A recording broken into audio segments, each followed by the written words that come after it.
láti 1960 tẹ́tí gba òmìnira àkọ́kọ́ tèmi máa rí ọmọ Nàìjíríà, ọmọ Yorùbá tó jẹ́ president ni o. Bẹ́ẹ̀ ni èmi ò ní pé bàbá Ṣónẹ́kàn ní president torí ẹ̀ náà ṣe ń pè ní fìdí ẹ̀ lágbára kankan tí kò tó lè dá ṣe òun gan bí civil servant ni so wọn tó jà wá gbè tẹ́bá rẹ̀ tó jà wá gbè ṣáà sínú ẹgbẹ́ kan náà Aṣíwájú Bọ́lá Tinubu wọn tẹ́bá rẹ̀ tó jà wá gbè àwọn nìyẹn o ìyá ọjọ́ iwájú kí ó lè bá wa kọ́ àtòrí ilé. Ìyọ̀kan bí léèrè nígbà tá à ń ṣe ìpolongo ìbò pé àwọn ètò wo ni ẹ ní lọ́wọ́ tẹ́fẹ́ gbé kalẹ̀ tẹ́ bá di ààrẹ. Ó ní mi ò lè sọ ọ́ ní tí n bá lọ sọ́kọ́ lọ pa mí. Ìjírè.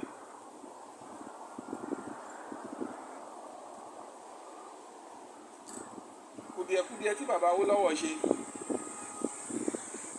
kùdìẹ̀kùdìẹ̀ tí Chief MKO Abíọ́lá ṣe, òun ò fẹ́ ṣe túmọ̀ ẹ̀ nìyẹn. Kí ni kùdìẹ̀kùdìẹ̀ ọ̀hún? Wọ́n lọ lérí, wọ́n lọ léka pé táwọn bá gbé lórí àga àwọn àṣẹ bá àwọn àṣàwò àwọn àṣẹ kòkó bàbá àṣàsùn. Àwọn tí ń tẹ́ fẹ́ ṣe bá máa ní lára pọ̀ ní jẹ́ débẹ̀ òun tó fi lè débẹ̀ ni. Nísìnyí ó ṣe ẹnu ẹ̀ mẹ́rẹ́.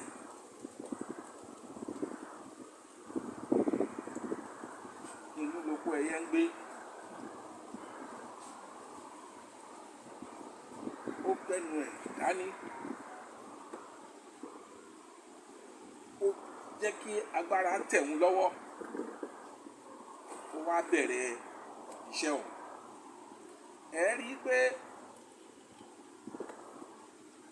láàrin ọ̀sẹ̀ kan tó débẹ̀ gbogbo ọ̀nà jalè jìbìtì tó jẹ́ pé àwọn ará bí ń ṣe ó kọ́kọ́ mú. Ó máa nira, kò sí ní tó dáa tí ò ní nira. Kò sí ní tó dáa tí ò ní nira. Látijọ́ tí wọ́n ti dá ilẹ̀ Yorùbá lẹ̀, láti wọ́n ti dá Nàìjíríà sílẹ̀, ọmọ South kankan, ọmọ ilẹ̀ Yorùbá kankan kò jẹ́ Director General Immigration, Controller General Immigration, kò gbéjọ́ mẹ́ta tó débẹ̀ tó ti yí padà. Ẹ wo bí wọ́n ṣe mú àwọn oníbodè, wọ́n ṣe fi sápò látọdún yìí. Ẹni tó kò gbéjọ́ mẹ́ta òun náà wá ń ṣe ìpèsè ní tẹ́ ṣe fún ọ làwọn máa ṣe fún yín nísìnyí padà. Yorùbá ló wá ń kó sí gbogbo ẹ̀. Ẹni pé kátó àdé ẹ̀ tí ìmú ti jókòó ó ti yọ ilé ìfowópamọ́ àgbà ló ti fọmọ ilẹ̀ káàró òjìrè sí.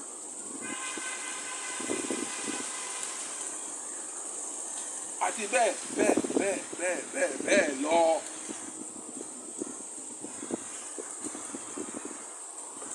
Ẹ má retí tọrọ, ẹ má retí kọ́bọ̀, ẹ rántí àwọn ọmọ yín lọ́la o.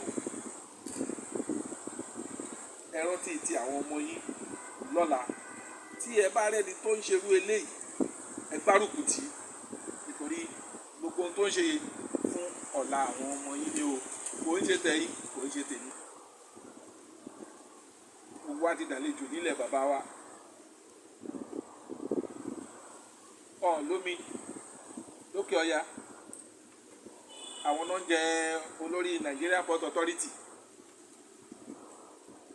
Wọn kì í tanná, àtùpà náà ń tàn.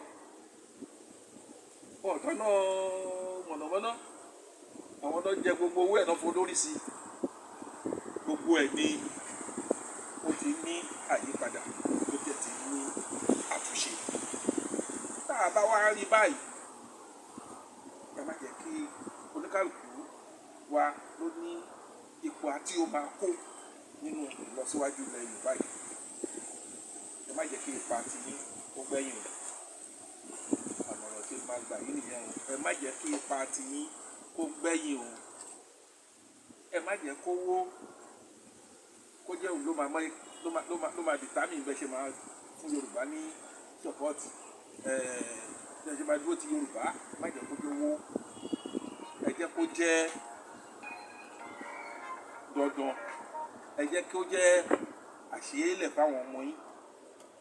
Ẹ jẹ́ kó jẹ́ ìrọ̀rùn fún yín lọ́la kí àbá má di àlejò nínú ilẹ̀ bàbá wa. Ìmọ̀ràn mi ò ní jù báyìí lọ fún yín o. Ẹ ṣeun àdúgbò sá. Bàbá ń dárúkọ àwọn tó ṣe ààrẹ ẹni ní bàbá wa Moshood Tinubu àwọn ọmọ Yorùbá kan ṣoṣo tí ó ti jẹ ààrẹ. Àkọ́kọ́ tó ní constituency. Gbogbo ọba ọdún ṣe ọba ṣe yẹn tó sà. Sọ́jà ni wọ́n. Sọ́jà ni wọ́n. Iṣẹ́ sọ́jà wọ́n wá ṣe. Kò ń ṣe wọn ní constituency. Ẹni tó ní structure tó ní constituency tó ti ń ja ẹ̀jà agbára fúnlẹ̀ Yorùbá àkọ́kọ́ rẹ̀. Ìjọba mọ̀ pé ẹ fẹ́ resort tó yọrantí. Àkọ́kọ́ rẹ̀.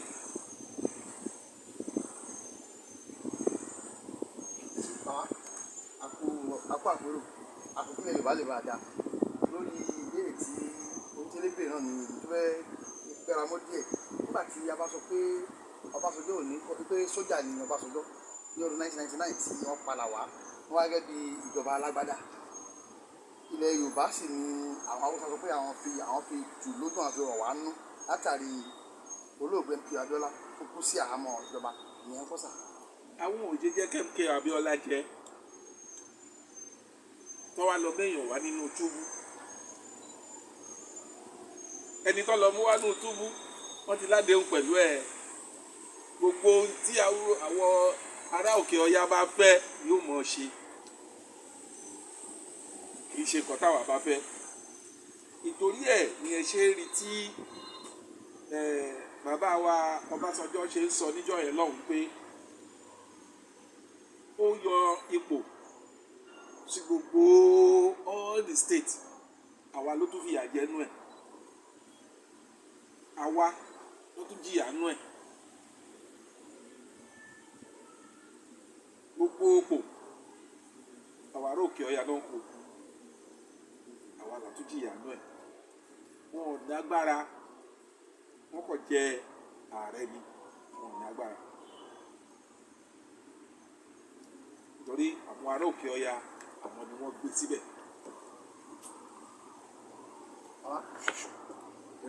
Bàbá fún àkọsílẹ̀ a fẹ́ kí ẹ dárúkọ ẹ ṣàlàyé ẹgbẹ́ òṣèlú ẹ̀wọ̀n wá ń sìn àti bẹ́ẹ̀ ṣe bẹ̀rẹ̀ lérèfé ni o a máa lọ sínú ẹ̀ lóní kùnkùndù àkọsọ lérèfé fáwọn fún àkọsílẹ̀.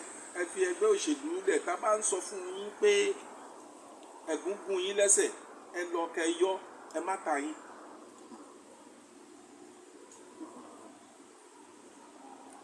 Tẹ bá ta yín á toró sí yín lára àdẹ̀sí yín lè ṣe.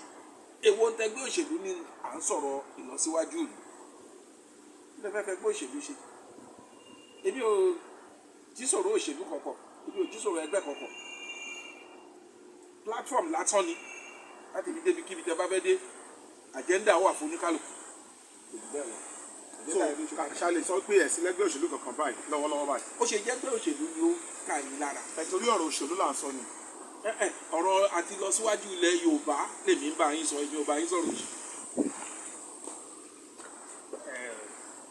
Ipò tí Afẹ́nifẹ́re wà ní Yorùbá ǹjẹ́ ó jẹ́ ìbòjúmu tó ti jẹ́ pé ó pín àtọ̀lẹ́ tó bá sọ̀rọ̀ sí ìpínlẹ̀ tó bá sọ̀rọ̀. A dẹ̀ fẹ́ kí ẹnu wá pọ̀ nílẹ̀ Yorùbá.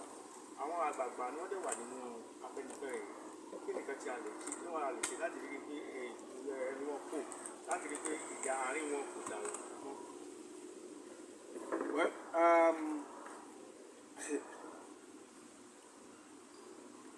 Àwọn àgbàbọ̀ wọ́n ní àgbà tó wà lọ́jà orí ọmọ tuntun wọ́ orí ọmọ tuntun kọ́ wá ló wá fẹ́ wọ́ yìí orí àwọn àgbà gan-an ló wá ń wọ́.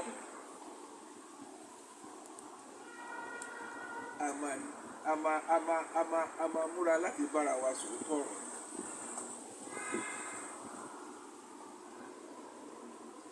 a máa múra láti bára wa sọ òótọ́ ọ̀rọ̀.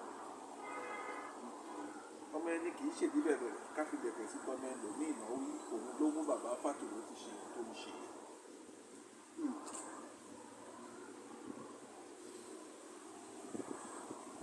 bàbá Adébánjọ òun sọ pé òun bá Bọ́lá Tinubu jà láti ó ní àfi tó bá fẹ́ ṣe restructuring náà kọ́ ni wọ́n ti tò lẹ́yìn gbogbo alájíjọ wa national conference ti 2014 èmi náà wà ńbẹ̀ gbogbo nǹkan tá a tò pé ẹ bá ṣe ìlú yà á di pẹpẹpẹ láti òun náà bẹ̀rẹ̀ sí í ṣe. àdúrà ní kẹ́ máa fi ran ààrẹ yìí tuntun yìí lọ́wọ́ lórí táwọn ará òkè ọya ò bá pa ọmọ adèrò ẹ̀yìn pátápátá lórí bó ṣe ń ba lọ yìí ọ̀rọ̀ restructuring òun ló tún ti gbé síwájú wọn yìí ó yẹ ẹ ti rí gbọ́ ó ń jáde gẹ́gẹ́ bí àhesọ ọ̀rọ̀ and gbogbo ọ̀rọ̀ tẹ bá pè láhesọ ẹ̀rọ tọ́ bínísí mo nínú ẹ̀ wípé gbogbo ìpínlẹ̀ tó wà ní zone mẹ́fà political zone wípé ìkọ̀ọ̀kan kó ní state méje kápárò kan má lè ga jù kọ́ lọ. wọ́n tún ti tù lá sílẹ̀ yìí pé wọ́n bá fún yín state méje state kọ̀ọ̀kan láti múra láti máa generate minimum of $3 billion per annum. ilẹ̀ tí ó bá ti lè generate $3 billion tó generate $1 billion wọ́n declare state of emergency. ẹ ṣẹ̀ṣẹ̀ fẹ́ múra láti gòkè ìpínpín oníkàlùkù lọ dìvẹ́lọ́pù àwọn àlùmọ́nì tọ́lọ̀ fi kẹwọn ní state wọn kọ́ má jókòó ti owó bàbá. wọ́n tún sọ débi wípé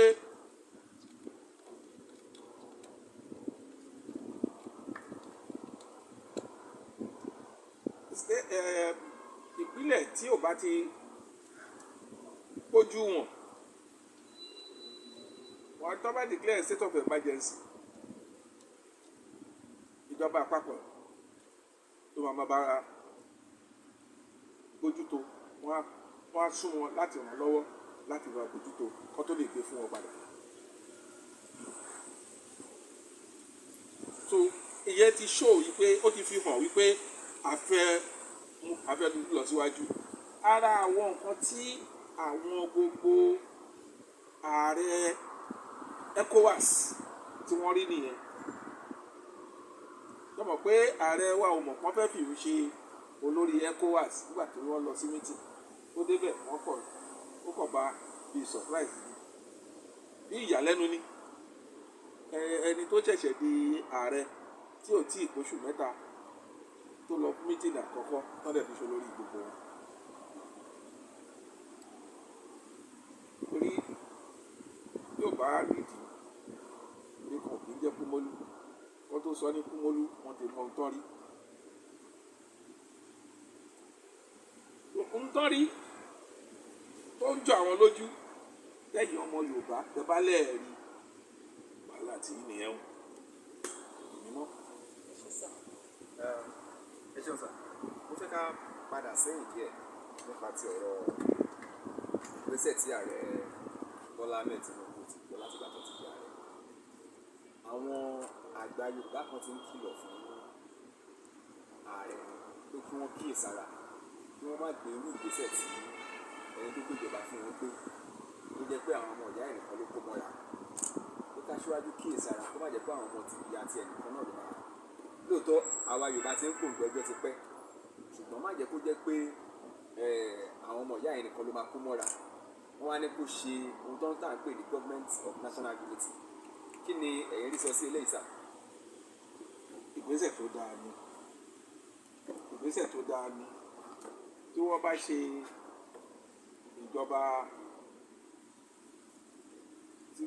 ìjọba gbogbogbò tó bá ṣe ìjọba gbogbogbò ìgbésẹ̀ tó dáa ni àjíyọ gbọ́ ẹ bá fún wèrè lọ́kọ́ abẹ́ẹ̀ ni ó wà kókó sí o ẹ bá dá lẹ́bi níwọ̀n ẹ tiẹ̀ lẹ́nu ẹ̀bi ìmọ̀ràn ló lásán ìmọ̀ràn lásán lẹ́nu má gbà ìmọ̀ràn lásán lẹ́nu má gbà. ẹ ṣe sà ẹ pẹ́ fún wa sà Yorùbá nation ẹ jọ sá ojú wo lẹ́yìn fi wò àti pé bóyá ẹ ní àwọn advice tẹ́lẹ̀ fún àwọn ọmọ Yorùbá nítorí.